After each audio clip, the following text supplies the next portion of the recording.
First movie ఇది lottery YSR. ఈ సినిమాలో ప్రత్యేకత ఏంటంటే హీరో హీరోయిన్ విలన్ ముగ్గురు ఉండరండి.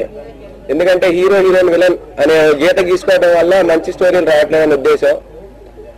ఈ సినిమాలో చూడకపోతే ఈ సినిమా మీకు నచ్చిద్దని నా అభిప్రాయం. అంటే కష్టపడి సినిమాలు అంటే సినిమా అంటే కష్టపడి తీసేవాళ్ళు అంటారు, కానీ కష్టపడి డబ్బులు ఇచ్చి తీసేవాళ్ళని నా ఫీలింగ్ అండి. ఇది నేను గతంలో చాలా మూవీస్ లో ప్లేబ్యాక్ సింగర్ గా మీకు పరిచయం, కానీ ఇది నా మ్యూజిక్ డైరెక్టర్ గా నేను చేసిన ఫస్ట్ మూవీ.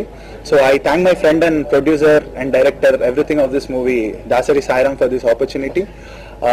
ఏ మ్యూజిక్ డైరెక్టర్ కన్నా తను చేసే మూవీలో తన టాలెంట్ ని ఎక్స్ప్లోర్ చేసే సాంగ్స్, సిచ్యుయేషన్స్ అలాంటివి ఉండాలని కోరుకుంటారు. సో అది నా అదృష్టం. ఈ మూవీలో అలాంటివన్నీ నాకు కుదిరాయి.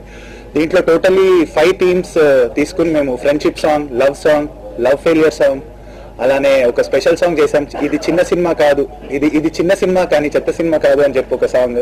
అలానే ఇంకొక సాంగ్ డబ్బు మీద మనీ సాంగ్ అని చెప్పి ఇంకోటి చేసాం. సో ఇలాంటి ఆపర్చునిటీ నాకు రావడం definitely it's my luck. And ఈ సినిమాకి మ్యూజిక్ చేసిన రఘురామ్ తన కెరియర్ బిగినింగ్ నుంచి మాతో పాటు ఉన్నాడు. అందుకు తను ఫస్ట్ మ్యూజిక్ డైరెక్షన్ చేస్తున్న ఈ సినిమాకి నేను ఉండడం చాలా హ్యాపీగా ఫీల్ అవుతున్నా.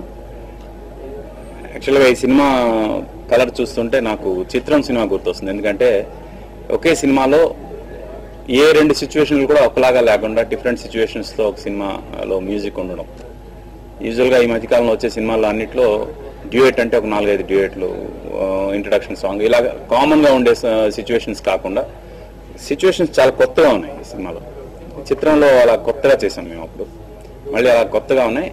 ఒక మ్యూజిక్ డైరెక్టర్ చాలా ప్రసార మాధ్యమ ప్రతినిధులకు, పాత్రికేయ మిత్రులకు, అతిథులకు అందరికీ మనస్ఫూర్తిగా నమస్కరిస్తున్నాను. ఇంతకుముందు వ్యాఖ్యాత ప్రకటించడం కానీ లేదా అలరాజు గారు చెప్పడం కానీ నేను అతనికి నేను గురువుని అని చెప్పడం జరిగింది. నిజానికి నేను అతనికి ఇచ్చిన శిక్షణ ఏమీ లేదండి. 5 సంవత్సరాల క్రితం అతను నా దగ్గరికి వచ్చినప్పుడు అతను రాసిన పాటలు వినిపిస్తే ఇవి నువ్వు పాటలు రాయగలవు అన్న సత్యాన్ని నిరూపిస్తాయి, కానీ సినిమాల్లో గనక